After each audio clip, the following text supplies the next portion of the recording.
Okay, so we are officially live on Facebook currently, and I want to say thank you for everyone who came to join us today for this webinar on Business Planning 101.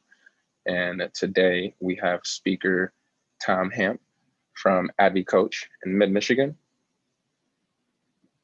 And we will have Tatiana moderating. And now I'm going to pass it over to Tom.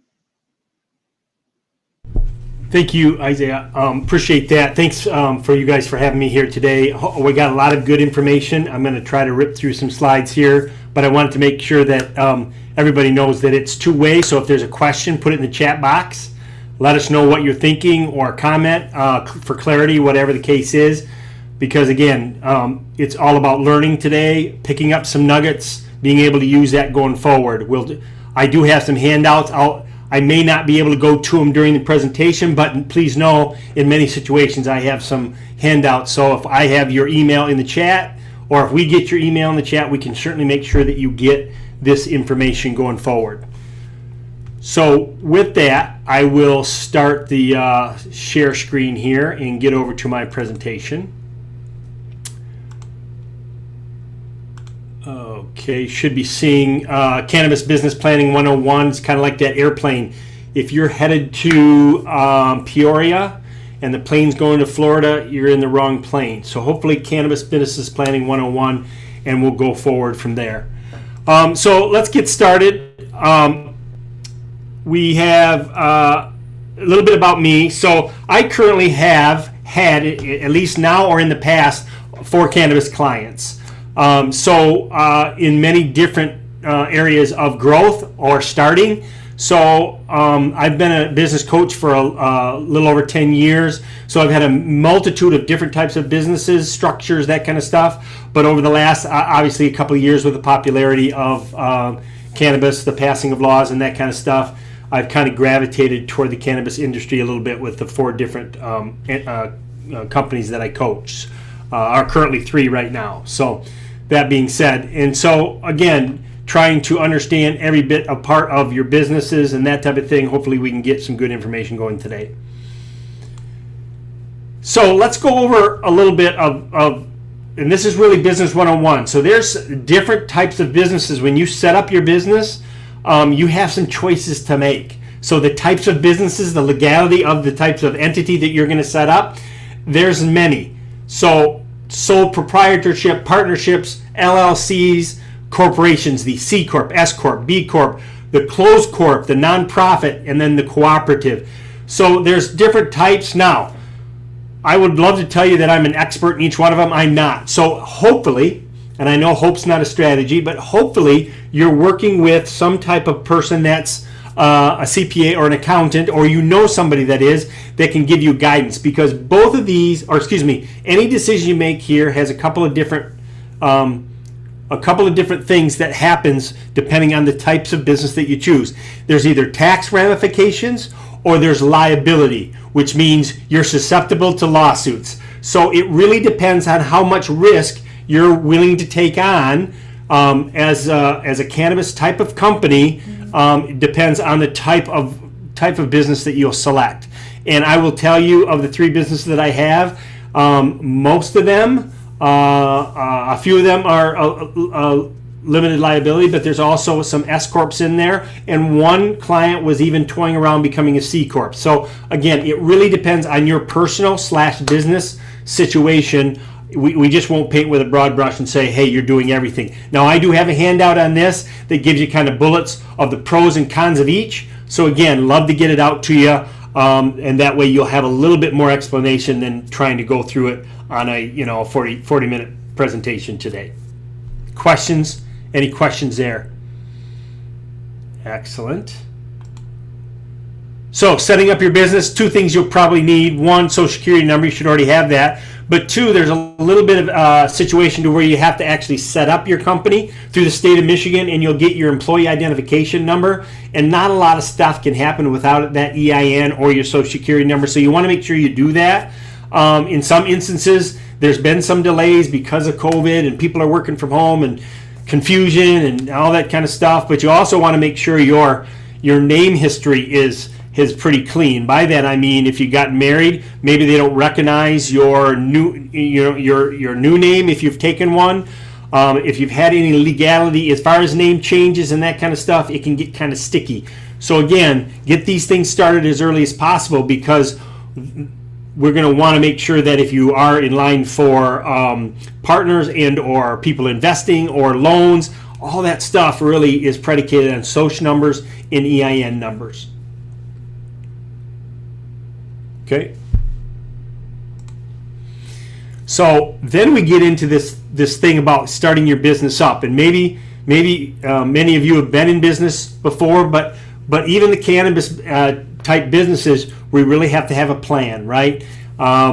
So there's a couple of things. One, I want to really make sure this is a priority, is the strategic plan. I have an example which I'll show. I'll stop to share and share another document. I just want to show you that document.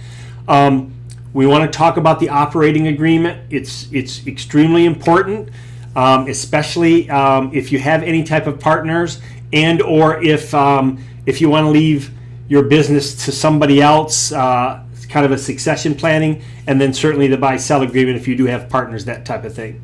So let's get into each one of those. So the strategic plan. I know a lot of people throw around business plan, marketing plan, strategic plan. A lot of people throw all those words around thinking they're the same thing, but they're not. The strategic plan is really where you need to start. I really like what we call the one-page strategic plan, because there's a lot of people out there that get into a 27-page document and, oh my gosh, what are we going to do with that? And the strategic plan is not a one-time event. It's a document you should always have on your desk or on a wall somewhere so that you know where you're headed. Because if we don't know where we're headed, we'll wind up anywhere, right? So the strategic plan, again, which I'll have an example of, will show you it's not only has information, it has priorities, it has key performance indicators, it has goals, and then it has timelines of when you're going to complete those goals. So it's all inclusive. Okay, so I'll show you an example of that. And then from the one-page plan, we really get into all the rest of the plans. You derive your business plan from that. You get your marketing plan, your transportation plan, your security plan. What other plans that you need for your business all come from the strategic plan, because we've done a good job of preparing that one-page strategic plan, and then really we make decisions from it, as opposed to what we call the bright shiny object syndrome, where a new idea comes to you and you go, well, let's try that. Well, if you stay to the strategic plan, okay, good, we're recording it, that's great. So then what happens is that we can make those plans based on our strategic plan, and we don't have to make those off-the-cuff plans that we didn't expect. Now that doesn't mean that you can't, if there's a situation that's too good to be true. Listen, I'm reasonable. Let's do that. If it's well thought out, and maybe it's a new technology that you have to do, or maybe there's a law change and then you have to reformulate. But again, within some reason, you want to kind of follow the plan.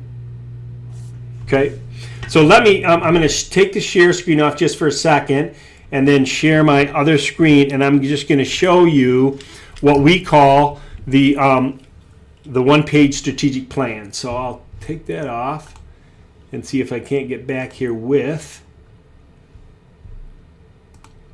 my one-page strategic plan. And it really belongs on a 11 by 17 document, but really I'll take you through it really quick. So it really does a few things. One, it really writes down the strengths of your organization. So the strengths, we call it a SWOT analysis, SWOTT. And then strengths, weaknesses of your organization, only the top 5. Opportunities to exceed, threats that get in the way, maybe the owner's health, or there's other things that are going on, and then trends to watch in the industry. If we move over here to the left, we really write down our core values, things that you believe in, that if employees violate these core beliefs, it's probably a termination. So again, having these things in one place where everybody can see that. We have our core purpose, and then I want to hop down here. We have our BHAG, which is our big, hairy, audacious goal. What ultimately do you want to happen with this business? You're starting it out today, but maybe you need to look in your crystal ball 30 years from now. Maybe you sell it. Maybe you Leave it for your heir, son, daughter, or somebody in the family, or maybe it's just at the end you dissolve it and everybody goes on their way. Again, it's your personal plan in business, and you need to do with it what you want. Our brand promise: what do you promise to your customers every single day? And then your elevator pitch. If I stop you and say, Tatiana, what do you do? What's your business about? Would you be able to tell me in a rather short, couple of sentences of what you do, that type of thing? So keep that in mind. And then for your values, purpose, and BHAG, what are the actions? What are the things that you have to concentrate on to get to and to live by these purpose, values, and your big, hairy, audacious goals? Then we really get into the timelines. Our 3 to 5 year, our yearly, and then the lowest we'll go is 90-day timelines. And what these are is that this holds our feet to the fire of things that we're committed to. We're going to put them down on paper or electronic, and then we're going to work toward that. So these aren't fixed here. These can be changed. But just an example, let's pick a date, at the end of the year of 2025. What are our revenues going to be? What is our gross profit, our net income, our return on investment, maybe the number of employees, that type of thing. Or maybe a number of locations throughout Michigan, nationwide, worldwide, that type of thing.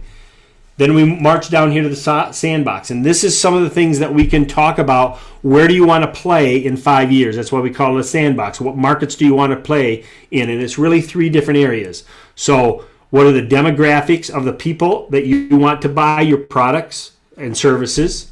Okay. What are the geographic areas? So where do you want to expand? And then how are we going to deliver it? And in the cannabis business, obviously, we have obviously the normal ways you intake it, but maybe gummies are a way to do it, or carts, or maybe there's something new coming down the pipe that we don't even know about yet. But is that something that's in your future? It's a good place to put it here so that we don't forget about it. So it's a place that we want to play in the near future, and then we start planning for that.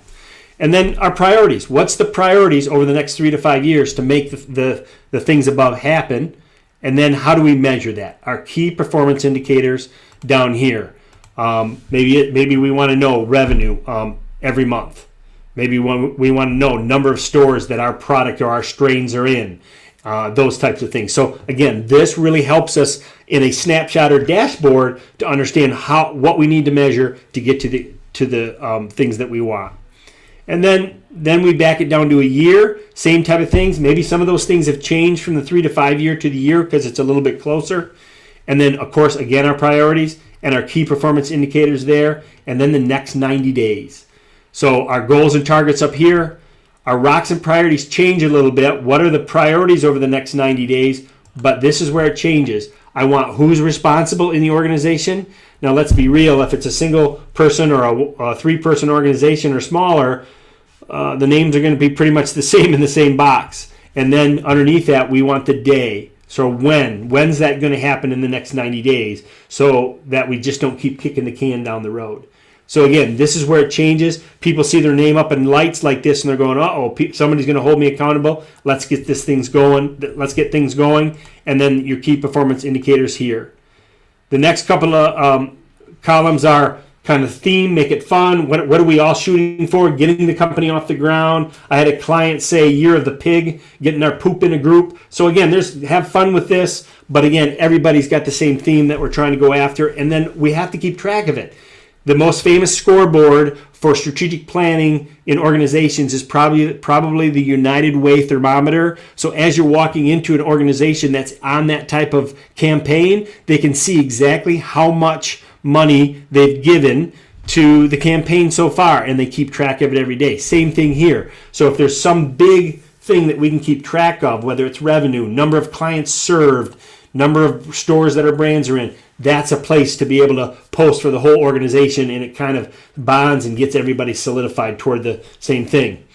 And then we move down here to the celebrations, both 90-day and year celebrations. We want to celebrate. If maybe we hit 3 out of the 5 numbers in our goals, let's celebrate that as a company.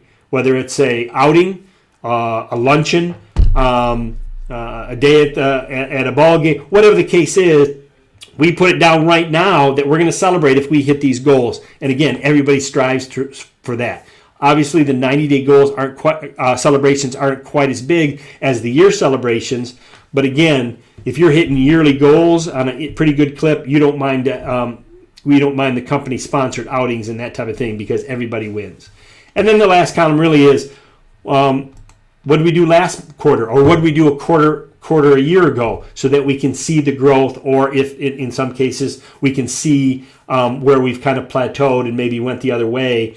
But again, it just gives us a baseline, and then year over year, how are we doing measured against last year and trying to see growth. So really, that's a quick kind of synopsis with the strategic plan. But again, everything starts from that, and so I wanted to make sure that I shared that going forward. Let me pull back up my presentation here. There we go. Oh, of course it reset. Sorry about that. So we'll go back down to it. So again, and then from the one-page